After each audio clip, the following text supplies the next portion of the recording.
Hi everyone. This is a walk up Lone Tree Hill Park. It's a small mountain or a steep hill, whichever you want to call it. But as we walk up, I'm going to tell you two fairy tales. One fairy tale is from Japan. Well, at least it's Asian, but I'm going to use Japanese references in it, so we'll call it from Japan. And the other is from just after the American Civil War. Both of these stories are fairy tales, and fairy tales were meant to teach young children or people about new things. So they both have points, and they're very similar points, even though they came from diverse, different backgrounds. The first story I'm going to tell you is about a Japanese merchant who lived in a small village in Japan. He was a good merchant. He wasn't too prosperous. Then again, he was never poor. He had plenty of time to think and talk and read, and he read a lot. When you do a lot of reading and a lot of thinking, you get many new ideas. Well, at this point, he had just finished reading about a Chinese emperor who spent his life looking for a way to live forever. Now, he thought, I have a great life. Maybe I should live forever. And this was his new idea. He would spend his lifetime figuring out how to live forever. So he thought, I have to find out what this Chinese emperor did and whether he found a way to live forever. So he spent a lot of time looking for references and books that were about this Chinese emperor. Little by little, he picked up more information about this Chinese emperor. He knew that the Chinese emperor sent envoys to search for a place to live forever. And then, one time, an envoy came back, and a little later than that, the emperor seemed to disappear. He wasn't around anymore. He thought, did the envoy find a place that someone could live forever, and the emperor went to it? He kept thinking about that. And then he started asking questions of anyone who came into the store about this. One day, a customer came in that gave him an idea. Not one that he would pursue right away, but one that he kept in the back of his mind. The customer said, I don't think there's a way for you to live forever, but if there is, it's the spirits on Mount Fuji that will know the answer. You have to go to Mount Fuji and ask them, and then you'll know for sure. The merchant continued to run his store, but he still was obsessed with the idea of living forever. He spent a few years more thinking and reading and researching, and he could not find any more answers. He thought, I should go to Mount Fuji. So finally he decided, I'm going to go to Mount Fuji. He made preparations to go to Mount Fuji. It was a long trip for him to make, and he knew he'd have to bring enough food. He'd have to set up his store and have someone look after it for him. So it wasn't an easy process, but he finally got it all together. And he started on his trip. As he was going, he prayed to the gods to tell him what he desired. He wasn't getting any answers, but he continued to pray. Finally, he arrived at the foot of Mount Fuji. There was a shrine, and he thought, I should pray and fast. I know I will pray and fast until a god answers me. So he set about this task. The first day went well. The second day went well. On the third day, he would receive an answer. He prayed all morning, and in the afternoon, he still continued his prayer. By late afternoon, he was so tired he fell asleep. He awakened to find a god standing in the shrine. He bowed down and continued his prayer. The god asked him what he was praying about, and he explained that he wanted to be immortal. The god stopped and thought for a while and said, "There is only one place that you can be immortal. You will have to leave your family, leave your business, and travel."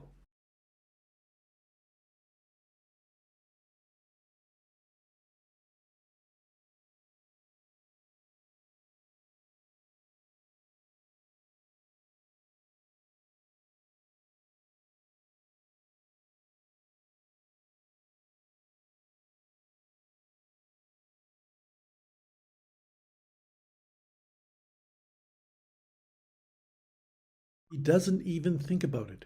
He goes to the butterfly and touches its wings. He instantly shrinks and becomes the size of the butterfly. He mounts it like a horse, and the butterfly rises and starts flying. It flies over the land toward the ocean, and then it begins an endless journey over the ocean. It seems to take forever for him, but finally he sees land, and that land is an island. He thinks maybe that's the same island the Chinese emperor was looking for. The butterfly is heading directly for it. The butterfly lands and he gets off of it. He doesn't even think about it. He goes to the butterfly and touches its wings. He instantly shrinks and becomes the size of the butterfly. He mounts it like a horse, and the butterfly rises and starts flying. It flies over the land toward the ocean, and then it begins an endless journey over the ocean. It seems to take forever for him, but finally he sees land, and that land is an island. He thinks maybe that's the same island the Chinese emperor was looking for. The butterfly is heading directly for it. The butterfly lands and he gets off of it. The merchant had glimpsed the village while he was on the butterfly's back, and he was anxious to get to it. He starts to leave, but the butterfly calls him back and says, "If you ever want to leave this island, just call my god's name 3 times, and I will come back and pick you up." He thinks about this for a few minutes and says, "That'll never happen."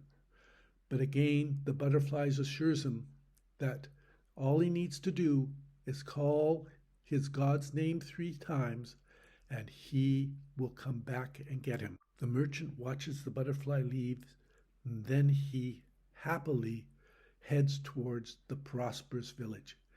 He is hoping he can find a job as a clerk and then earn enough money to become a merchant by buying his own business. He is delighted when he arrives in the village. It is prosperous, and he easily finds a job as a clerk in a store. The pay isn't great, but he knows he can save, and he saves enough money to become a merchant himself in a few years. This is wonderful. He sets up his business and he's ready to go. The first few years of his business are wonderful. He is busy with his business, really busy. He doesn't notice the people around him very much. He is just so interested in working and being successful. And he is quite successful. The years pass, and he begins to notice the people around him. They're not as happy as he believes they should be. He wonders why the people are so ungrateful. They live forever just like him.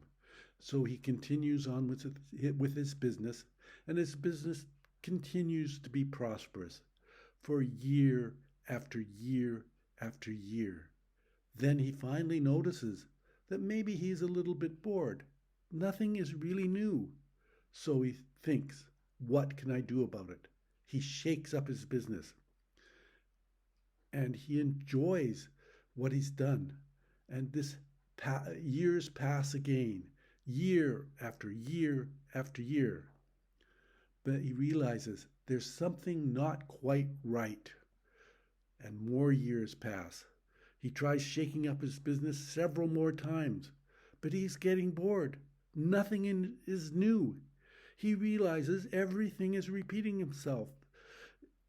Nothing is new. It just repeats and repeats and repeats.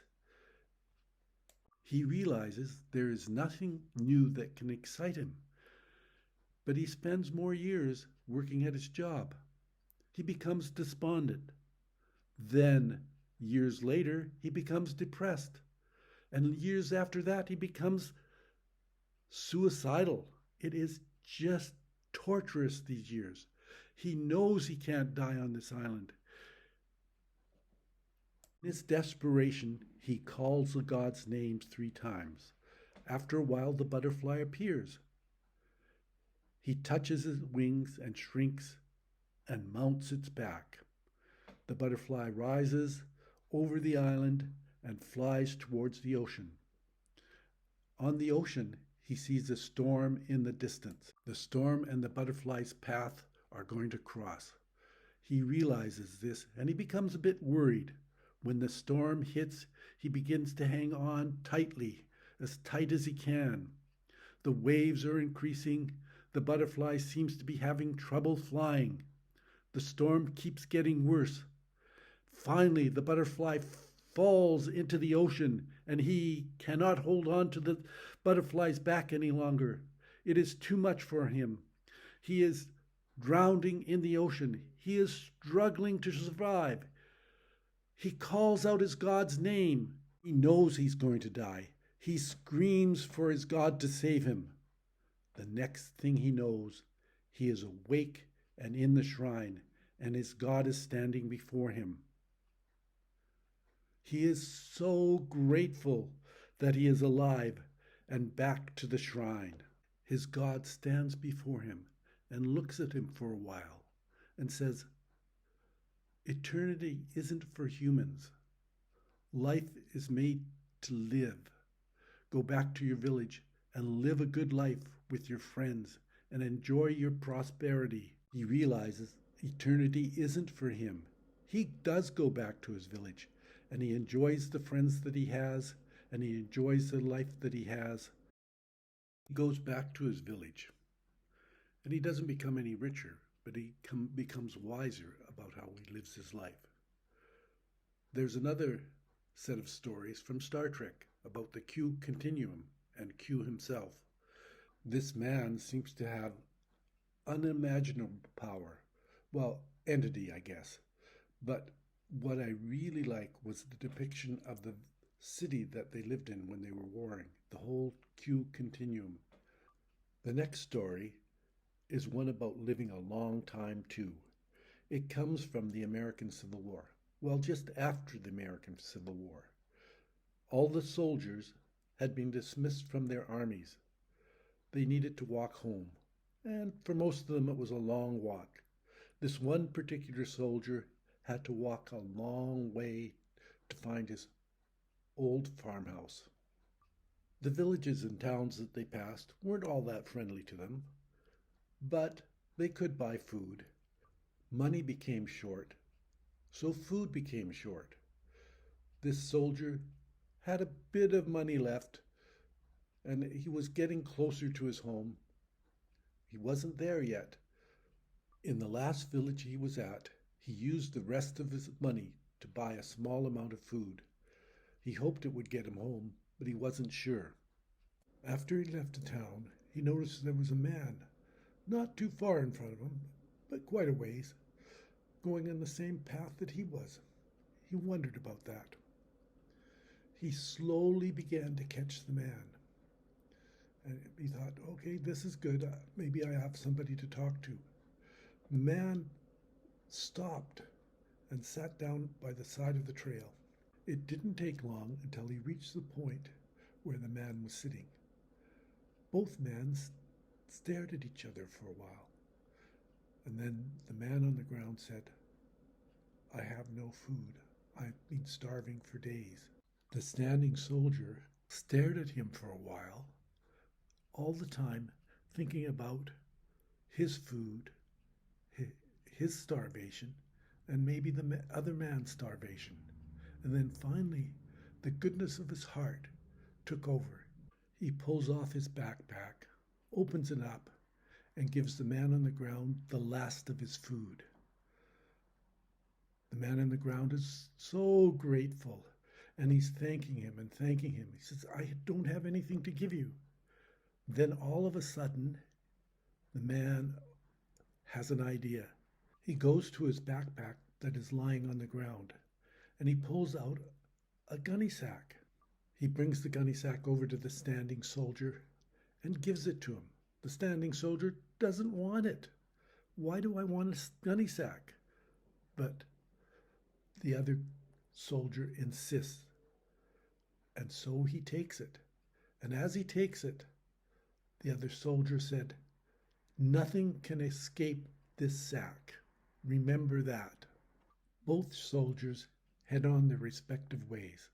The soldier we're with has a few days to travel and no food. And he does travel for a few days.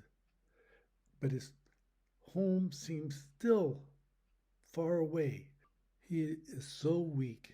He is at the point of starvation. And then he notices, in the distance, he sees death coming for him. Our soldier doesn't want to die. He's desperate. What is he to do? Then he remembers the sack. As death comes closer, he pulls out the sack. When death arrives, he rushes with the sack wide open. There is a brief struggle as he pushes the sack over Death's head, and then it's quiet. Death cannot get out of the sack.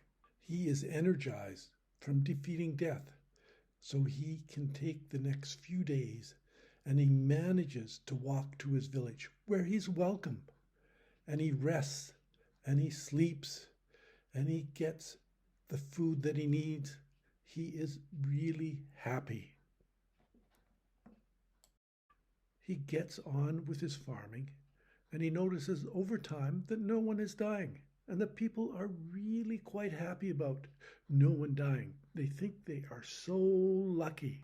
He starts hearing small complaints about people not being able to die, not being able to get rest. It's usually from the older people, but sometimes it's from the younger people who have been crippled by a major accident, and all they want to do is have rest and be done with their life. He believes that they are ungrateful, that they should be grateful that they're not dying. But he realizes the complaints still keep coming in. So he decides to leave this area and search for other people. And everywhere he goes, people are not dying. People are complaining about not being able to find rest, not being able to die. He goes home and thinks about it. And he pulls out his sack. He begins to negotiate with death. When the negotiation is over, death is let free. And people in his village are dying. People all around are dying. People are grateful that they can have their final rest. I still have that sack hanging in my house if death ever wants to break his bargain with me. I am glad you were able to listen to those two stories. I think they are interesting. We're getting close to the top of Lone Tree Hill Park. The thing I don't get about this park is I don't know where the lone tree was or is. I think it's supposed to be here someplace, but at the top I could not find the tree. So I find that really disconcerting in a way. There's no tree on the top of Lone Tree Hill. There is, however, a very good view of Victoria and the surrounding areas. I've walked around it a few times and looked, and you can see what kind of view it is. It's really an easy walk. It is steep in places, but there's no mountain climbing. It took me less than 25 minutes. I had to silence the video I was taking. The wind was way too strong. That's why I'm telling this story. I hope you like those stories. If you like them, please let me know. If you didn't like it, tell me too, but try to be polite about it. I enjoyed telling you those stories, and I enjoyed the walk. That's the best part of this. I get to go for some beautiful walks, and I have some beautiful videos of those walks. There are many beautiful parks and walks in Victoria.